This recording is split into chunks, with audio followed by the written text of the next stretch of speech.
On the Record this week. Democrats Alicia Johnson and Peter Hubbard pried seats away from long-serving Republicans. The city of New York elected its first Muslim mayor. You can really look at this as nothing but a referendum on what's going on here in Washington. The Democratic Party re-energized after election victories across the U.S. Mayor Andre Dickens goes on the record laying out his vision for the next 4 years in Atlanta. Rumors swirl about Georgia Congresswoman Marjorie Taylor Greene's political future.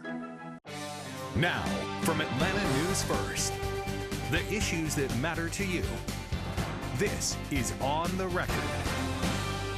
And this Sunday, decisive victories for Democrats here in Georgia and across the country. I'm Rick Fulbaum. This is On the Record, and historic wins for Democratic candidates and causes in New York, New Jersey, Virginia, and California on the first election day of President Donald Trump's second term, including in Georgia's Public Service Commission elections, where 2 Republican-held seats were on the line. Alicia Johnson emerging victorious, the Democrat ousting incumbent Republican Tim Echols for the District 2 seat, while Democrat Peter Hubbard took down incumbent Republican Fitz Johnson in the District 3 race. The wins put 2 Democrats on the 5-member board, once completely controlled by Republicans, that regulates Georgia utilities and the amount you pay for your power bill. Let's welcome in our panel. Joining us now to dig into those election results, Buzz Brockway is a former Republican state representative and vice president of public policy for the Georgia Center for Opportunity. And Andrew Heaton is here, Democratic strategist and principal at Sagamore Hill Consulting. Gentlemen, thank you both for being here and for going on the record. And Andrew, let me start with you, talking about this Public Service Commission race. We mentioned Alicia Johnson winning. You were her campaign manager. Mm-hmm. What was it that helped her to become victorious, to win this race? Well, first, we had 2 really strong candidates in the race. They really came in to this race and dedicated to winning. And I think a big part of it was we had a great coalition behind us, and between the Democratic Party of Georgia, several other groups. But I think at the end of the day, it was very simply the fact that the costs have continued to rise for Georgia ratepayers for the last several years. And specifically on the Public Service Commission, they were able to look at 6 rate increases in the last 2 years. And just like in 2024, when we heard that costs of living were a main factor in those elections, that was a main deciding factor. And I think the coalition behind us in both campaigns were able to come down to one simple frame for the campaign, which is the bills are too high. And everybody was singing from the same playbook. Buzz, it seemed almost like the writing was on the wall for this even before Election Day. I spoke with the chairman of the Georgia Republican Party here. He told me that this will not be a bellwether election. Don't get too excited if the Democrats win one or lose, So what do you think, though? Now that we've got the results to look at, how concerned do you think Republicans should be? Well, Chairman McCoon is correct, and it was weird because these off-year elections are municipal elections. In some places, people had to go to 2 polling places, if the ballots weren't unified. But I think Andrew hit on what I think was the major problem for the Republicans, this feeling across the country. I think you saw it play out in Virginia and New Jersey as well. Democrats were able to say, listen, inflation is still high. Trump promised to do something about that, and it hasn't happened. And that played into these races for Public Service Commission because rates in Georgia are still pretty low compared to other places in the country, but they are rising. And in the minds of voters, perception is reality, and they perceive that their power rates are going up. They're gonna voice that opinion at the ballot box, and they did. So heading into next year's midterm elections, what did Republicans learn? What are the lessons that they learned this week that they need to carry forward so that they have different results next year? I think the biggest thing, the message should be sent to Washington that Republicans, especially President Trump, campaigned on, hammered Joe Biden repeatedly and hammered Kamala Harris by extension repeatedly that inflation is harming people. They've got to do something about that. And this is my opinion, but those tariffs end the tariffs. They're driving up prices. President Trump needs to end them and get back to doing things that grow the economy and put money back in people's pockets. I'll ask you the same question, Andrew. What did Democrats learn last Tuesday that they now take with them going forward to next year's midterms? Right. Well, there's an old phrase in marketing, KISS. Keep it simple, stupid. And it's very clear that the economy is still weighing on a lot of everyday voters. And I think Democrats were able to take that very simple message in a lot of these elections around the country and pull out some amazing victories from it. And I think combine that with one of the reasons why, earlier this year, Senator Ossoff was very involved in helping kind of reshape the Democratic Party of Georgia here locally. And Chair Charlie Bailey was elected as the new chairman of the party. And this was a test run for the ground game.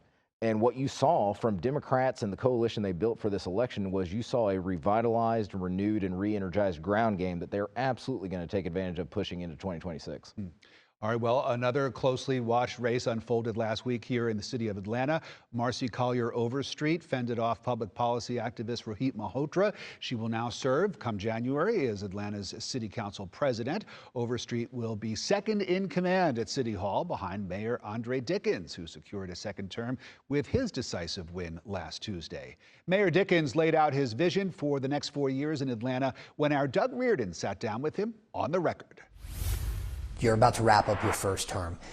If you had to pinpoint one achievement or one policy that you say stands above the rest, what would that answer be? Wow. So many things have happened in the past 4 years. It's blown by so fast. If I had to pinpoint one thing, it would be the Year of the Youth. The Year of the Youth was a concept to make Atlanta the best place in the country to raise a child. And when you just focus on our young people, you get all the other benefits. Crime is down because youth crime is down 56%. They're busy. They're busy in after-school programs, midnight basketball. They're busy during the summers working. What if I ask you that question again in 4 years from now? What would you want the answer to be? Well, I think in 4 years, it's going to be the Neighborhood Reinvestment Initiative. This is where we are focused on making sure that we overcome the tale of two cities. The south and west side of this city needs to see more growth. Grocery stores, banks and healthcare centers. They do not exist in most parts of the south side of this city. Yeah. How do you strike that balance? Because, there is a very fine line between redevelopment and then, I think what some folks would call gentrification. We want development without displacement.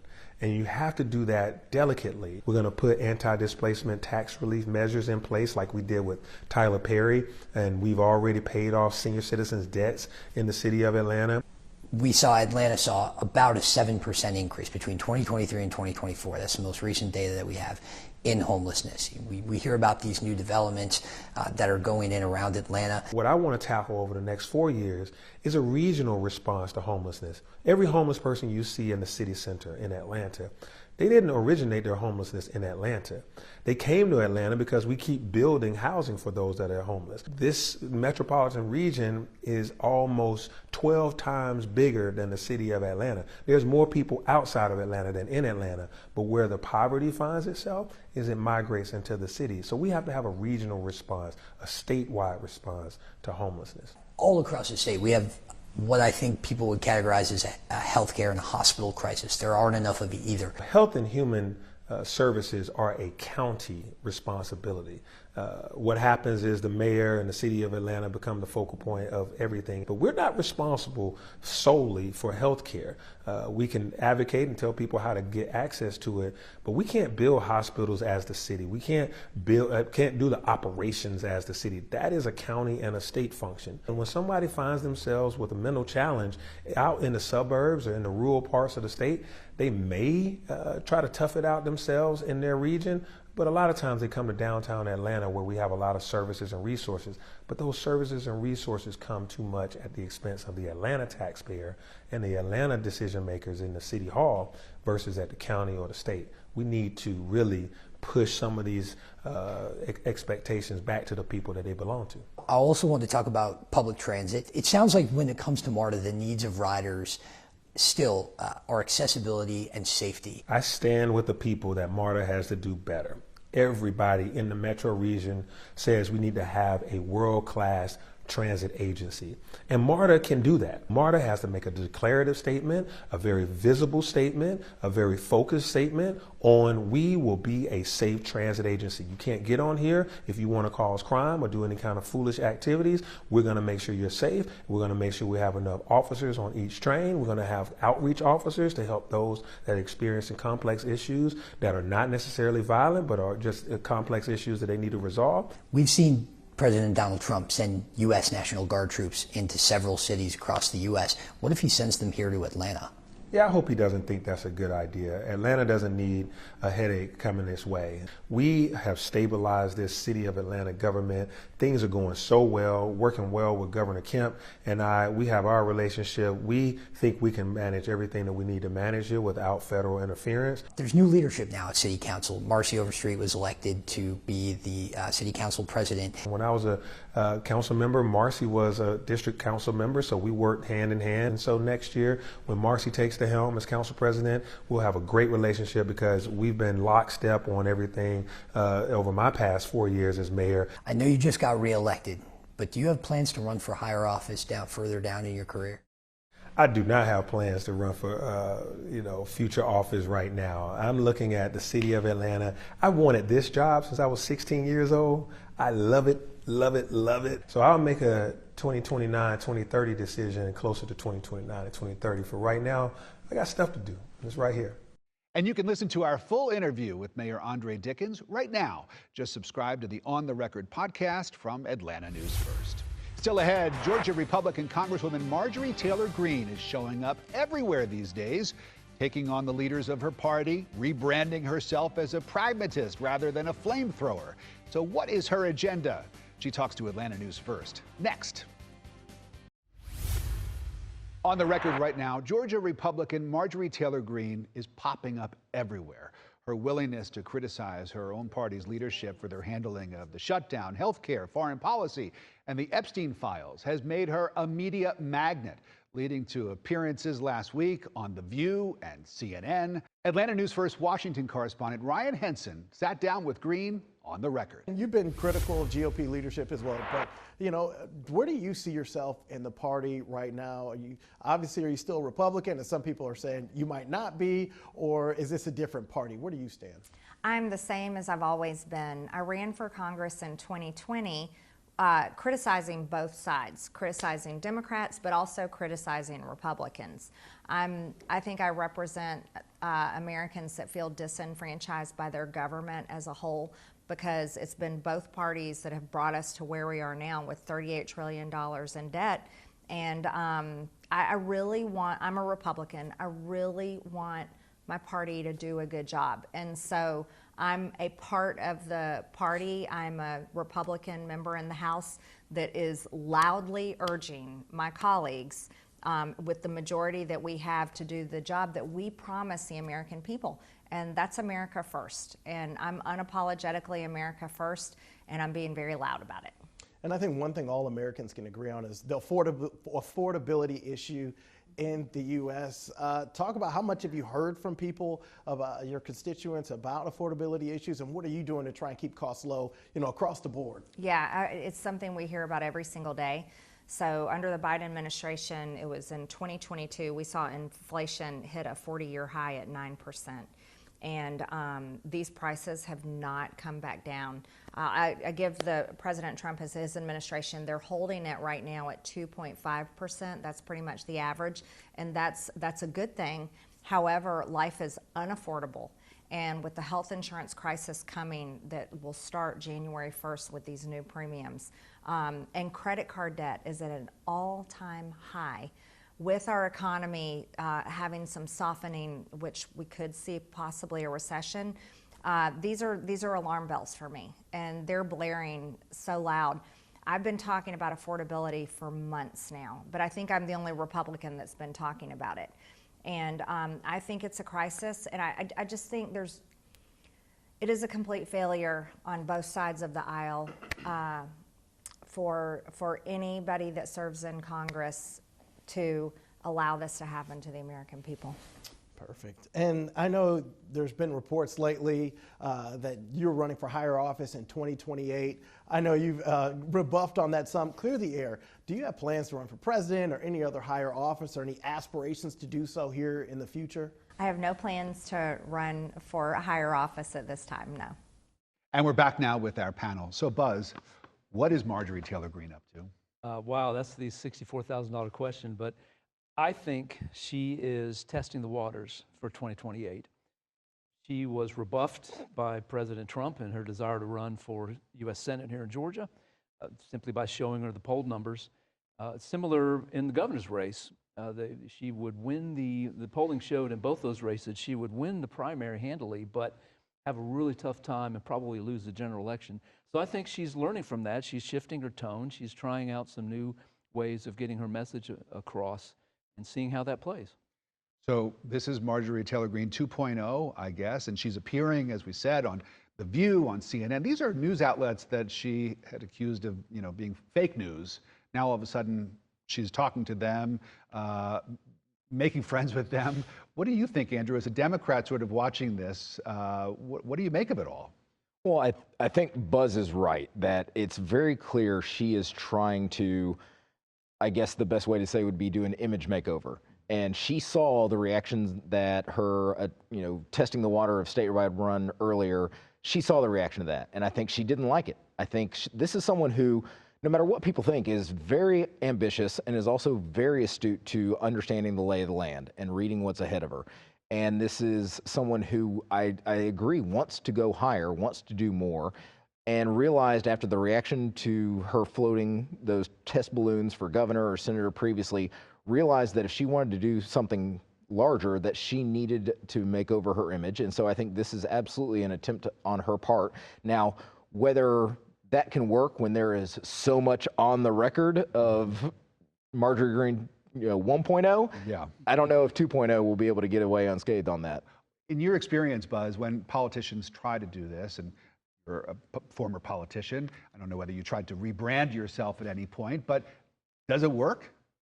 Sometimes. And I think if one thing that Donald Trump has proven is that you can get past a lot of these things. He's done it repeatedly. I imagine that Marjorie Taylor Greene thinks she can too. And I think you have to remember, several years ago, she said that she was the natural heir to Donald Trump as leader of the MAGA movement. Yeah. So I don't think that has changed. She still thinks that she can do that, and just how do you perfect that message to take it to a broader audience? She is in a very comfortable Republican district, Andrew.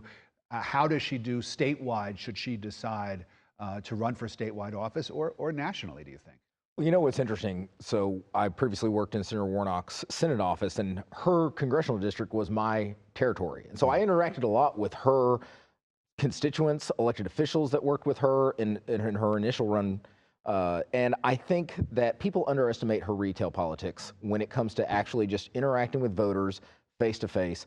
And I think if she takes that statewide, she could do well in a Republican primary, but the problem will be for her winning over moderates, winning over folks who are never going to see her face to face, because even in a statewide run where you dedicate yourself, you never get to talk to everybody face to face. And I think she's going to have a challenge getting over the image. All right, gentlemen, thank you both. Still ahead, Metro Atlanta mayors fight to stay in office. We'll tell you who was successful and who's still not over the finish line. Last week, voters cast their ballots in a number of mayoral races across Metro Atlanta. In Marietta, incumbent Mayor Steve Thunder Tumlin defeated challenger Sam Foster by just 87 votes. A 54-year age gap exists between Tumlin, who is 78, and Foster, a 24-year-old Kennesaw State University grad who has never held elected office. Voters in the city of South Fulton will head back to the polls next month. None of the 9 candidates running for mayor in that town received more than 50% of the vote, setting the stage for a runoff. Incumbent Mayor Khalid Kobi Kamau will not be on the ballot. He received fewer than 5% of the vote share on election night. And another runoff is set north of Atlanta. Voters in Sandy Springs will decide between incumbent Mayor Rusty Paul and challenger Dante Carter. This is a rematch of the 2021 Sandy Springs mayoral race, where Paul defeated Carter. Those runoffs are set for December 2nd, just about 3 weeks away. Atlanta News First is staying on top of every race impacting you and your community. Scan the code on your screen to download our app and get notifications sent directly to your phone. Finally, we want to mark the death last week of former Vice President Dick Cheney. Cheney served under former President George W. Bush, who described him as a man who prioritized the freedom and security of the American people. Cheney was in the White House for Mr. Bush for 2 terms between 2001 and 2009. He is remembered as one of the most powerful and polarizing vice presidents in U.S. history, and for his instrumental role in the United States response to the September 11th terror attacks. He was a White House chief of staff, a congressman, secretary of defense, and vice president, devoting 30 years of his life to public service. Dick Cheney was 84 years old. And that's our show. Thanks to our panel, Andrew Heaton and Buzz Brockway, and thank you for watching. We'll see you next Sunday.